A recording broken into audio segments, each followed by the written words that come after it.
I'm Carl Hudson Jr. I'm the second generation owner of Hudson Drug Shop.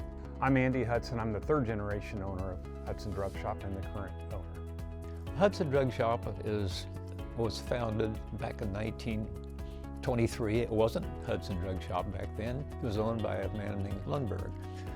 And after Mr. Lundberg sold out to a gentleman named Clement Jordan.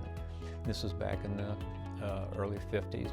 My father had to return from World War II and had GI privileges and was seeking a new profession from being a teacher. And he went into Mr. Jordan one day and indicated that he was interested in pharmacy. And Clem said, well, why don't you go to pharmacy school, come back here and I'll have a nice job for you. When anybody starts a business that had previously been there, then you've got problems with financial issues.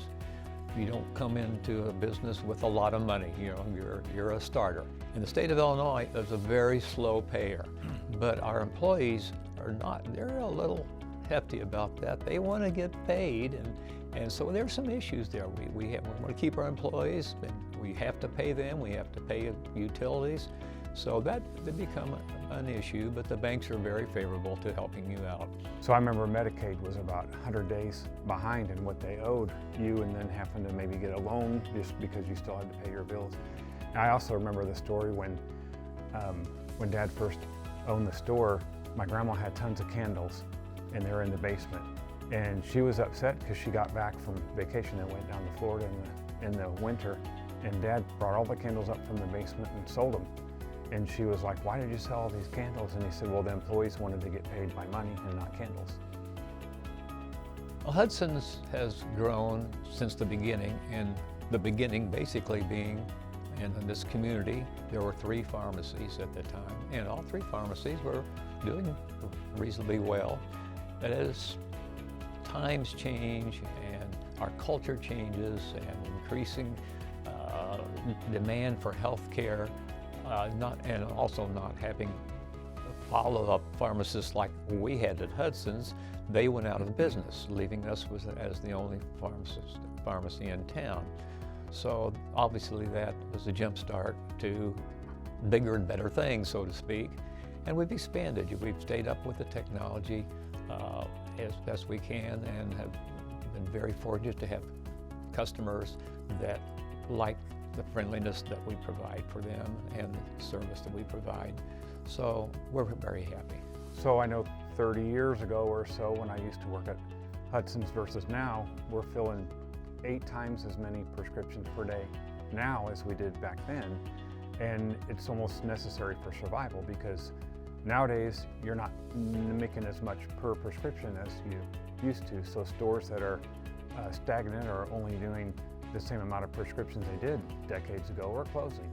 And part of our reason for our growth is we've increased our geographic scale of where our customers come from. So where it used to be Paxton, Buckley, Loda area, now we're expanded into Champaign, Hookston, like kind of within a 30-mile radius of where Paxton is. So that's brought in a lot of new customers to us, so that's really increased the growth of our business. Well, the impact of modern technology as it has developed, always looking for a gimmick, and there was a Radio Shack made what they called their model was a TRS-80, and it was tape driven, but you could record on this. And the thing that was so helpful was that instead of going back in the back room to find prescriptions that had been filled and refilled and needed the information, we could find that on our little computer, and it saved us hours and hours of time. And that was the start, and Lord knows where we've come to since then. And since I've owned the store, we've implemented a lot of other technology as well. We started with the robotic dispensing, so we had the Script Pro system that counts, labels, fills half of our medications now. Our Parata PackMed that sorts them into different compliance packaging, and then also our interactive voice response telephone system. And I know Dad wasn't really thrilled about this at first, because instead of just calling and having someone answer the phone, you have to press 1 to get to the pharmacy. And I know that he was a little hesitant about that at first, and And now, honestly, we wouldn't be able to function without that system because we have so many phone calls that come into the pharmacy, and people are used to it in today's society. But those are just a few pieces of technology that we've been able to implement in our store. The community of Paxton has always been my home. I was born here, my children were born here, my grandchildren, and so you obviously develop some deep thoughts that in your mind about, gosh, what if we'd been in some other community, or would we be happy? We're happy here, our families are happy here, people treat us well, we try to respond and provide the best service that we can to help the people of this community. And I think we've been very lucky to have reached that point.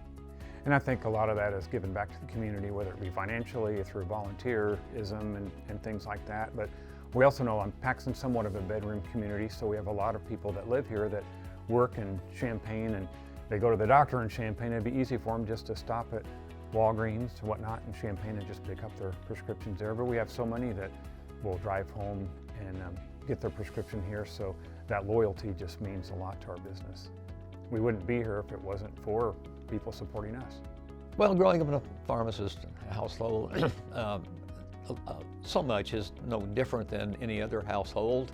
The children need to obey their parents, and sometimes we strayed a little bit. You have to work to be successful. And my father was successful, and he went to the store after hours on many occasions to catch up with this or catch up with that. But one day I was kind of upset. hadn't seen my father for daylight hardly for several days, and I said, Dad, how come you go up to the drugstore and you work at night all the time like this? And he looked at me and he said, son, I do this so that you won't have to.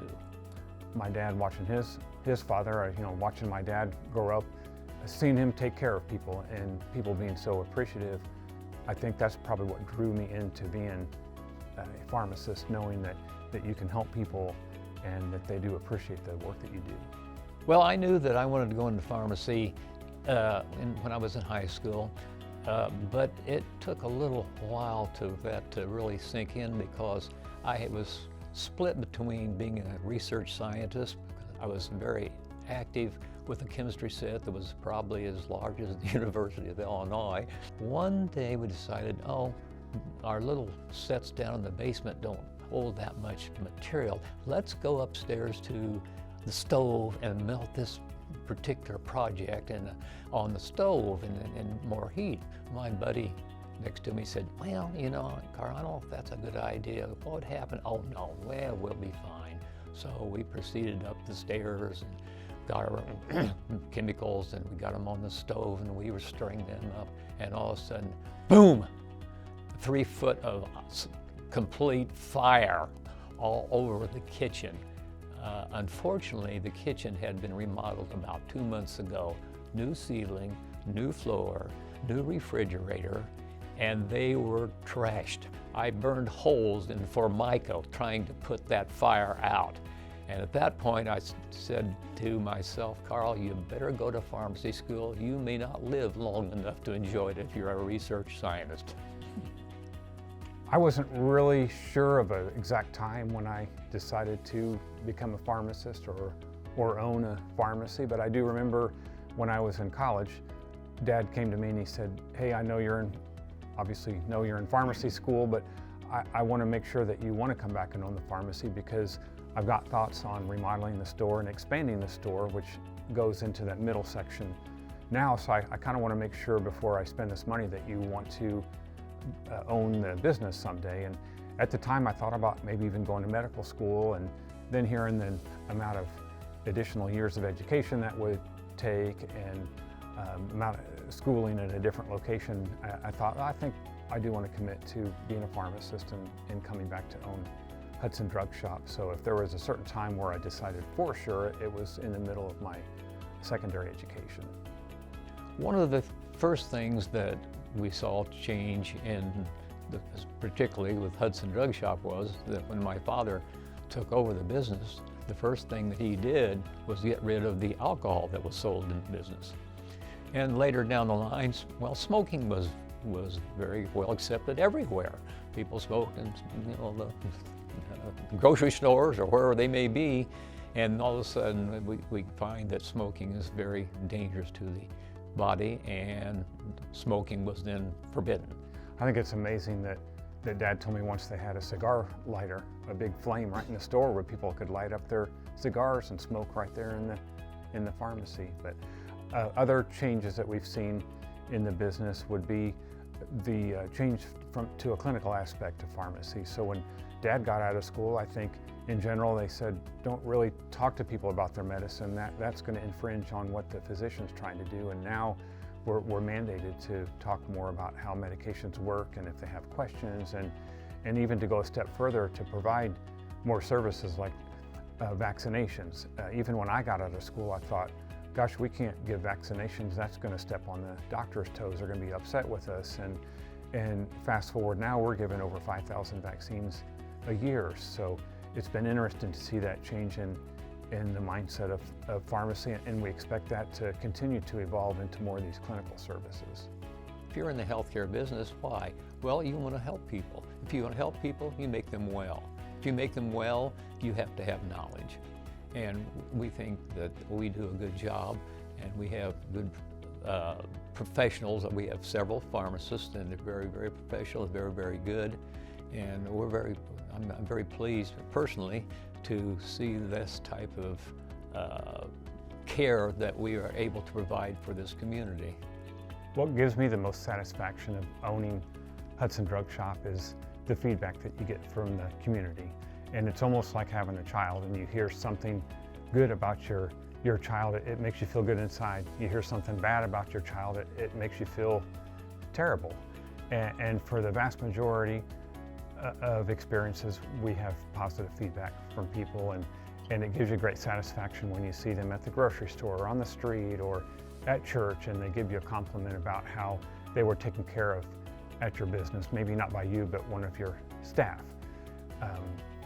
Also, hearing from other professionals like doctors' offices, sometimes not even from Paxton, might be from Champaign, and I've never even heard of that doctor, but they told another patient of ours complimentary things about Hudson Drug Shop. So I think that's really what gives you the most satisfaction, is just to get that positive feedback. And nowadays, that's amplified by the social media. So just even last night, I was out bowling, and something came up on Facebook, and I looked, and someone made a long post about how one of our pharmacists helped them save money on their insulin. Otherwise, they may had to go without groceries because they had to pay for their insulin because for some reason their insurance didn't cover it. When I go back to core principles that have been passed on through generations, through my grandfather and father, there's some of these quotes that you hear all the time, either from Dad or grandfather, and I can think of a few of them, but one of them is fail to plan, plan to fail. And Dad would relate that to our schoolwork a lot of times, but it also relates to the business, where if you don't plan ahead of time, you're going to fail. And so that's one principle that we've followed throughout the years in our change. But also just in general being empathetic to the customer, because a lot of people come into the store and they're not feeling well. They might be grouchy, they might bite your head off, and normally they're not that type of person, but they may be having a bad day. But we need to be empathetic to those people and everyone, and I think that's something that's been passed down from each generation. One thing that I remember that I've heard, I think my dad said, was this: give them service till they cry. And I think that's a dangle out there you reach for, that you want to accomplish. You want to give that service. You want to be the best. You want to have them remember what you've done for them. And we work for that. We want to thank all of our loyal customers that we've had throughout the years. We wouldn't be here if it weren't for you. We also want to thank the hundreds of employees that we've had work for us over the years, and certainly we wouldn't be where we were today without them. And also want to thank the City of Paxton for their support of our business throughout the years.